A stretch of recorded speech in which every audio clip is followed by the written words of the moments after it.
Assalamualaikum warahmatullahi wabarakatuh. Perkenalkan, nama saya Amda Rizky Kodariani, NIM C1C0180006.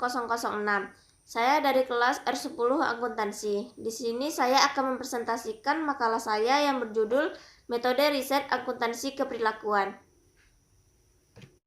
Definisi riset: pengamatan terhadap fakta, identifikasi atas masalah, dan usaha untuk menjawab masalah dengan menggunakan pengetahuan merupakan esensi dari kegiatan riset.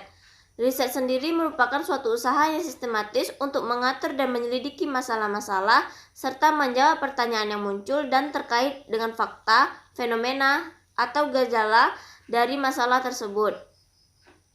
Tujuan riset: terdapat 5 tujuan spesifik dari suatu riset, yaitu yang pertama, menggambarkan fenomena, yang kedua, menemukan hubungan, yang ketiga, menjelaskan fenomena, yang keempat, memprediksi kejadian-kejadian di masa yang akan datang, dan yang kelima, melihat pengaruh suatu atau lebih faktor terhadap satu atau lebih kejadian.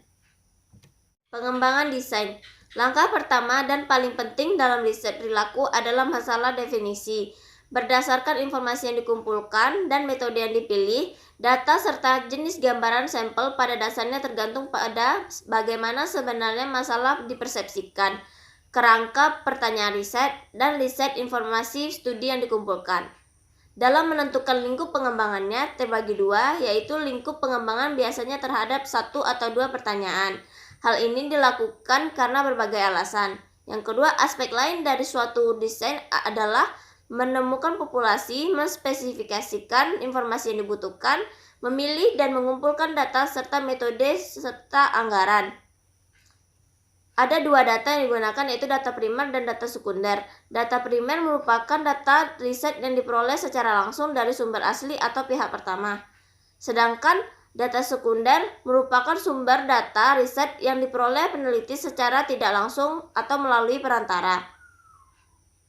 Validitas dan keandalan. Terdapat dua hal penting yang berhubungan dengan perencanaan riset perilaku. Yang pertama, yang diukur berkaitan dengan hal-hal yang salah atau validitas. Yang kedua adalah yang diukur berkaitan dengan hal-hal yang tidak representatif atau keandalan. Validitas mengacu pada lingkup apa yang diukur pada kenyataannya. Peneliti ingin melakukan pengukuran dan apa yang diukur seharusnya berkaitan dengan masalah risetnya. Keandalan berkaitan dengan apakah suatu teknik khusus jika digunakan di lapangan dan waktu yang berbeda itu akan menghasilkan sesuatu yang sama. Validitas, terdapat dua jenis kriteria yang berhubungan dengan validitas, yaitu validitas prediktif atau validitas yang berkaitan dengan apakah suatu pengujian atau pengukuran dapat secara akurat memprediksi perilaku. Yang kedua, validitas konkuren adalah validitas yang berkaitan dengan hubungan antara alat ukur dan kriteria sekarang atau masa lalu. Reliabilitas. Suatu instrumen alat ukur yang andal akan menghasilkan alat ukur yang stabil di setiap waktu.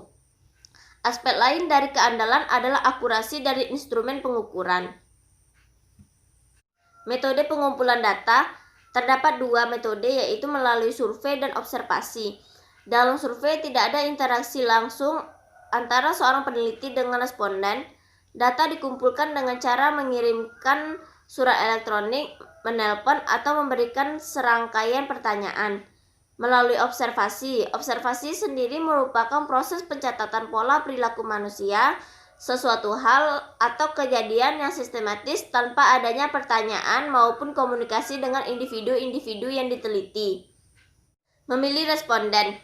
Langkah pertama dalam memilih responden adalah dengan cara menentukan populasi. Setelah populasi ditentukan, peneliti menentukan sensus atau suatu sampel.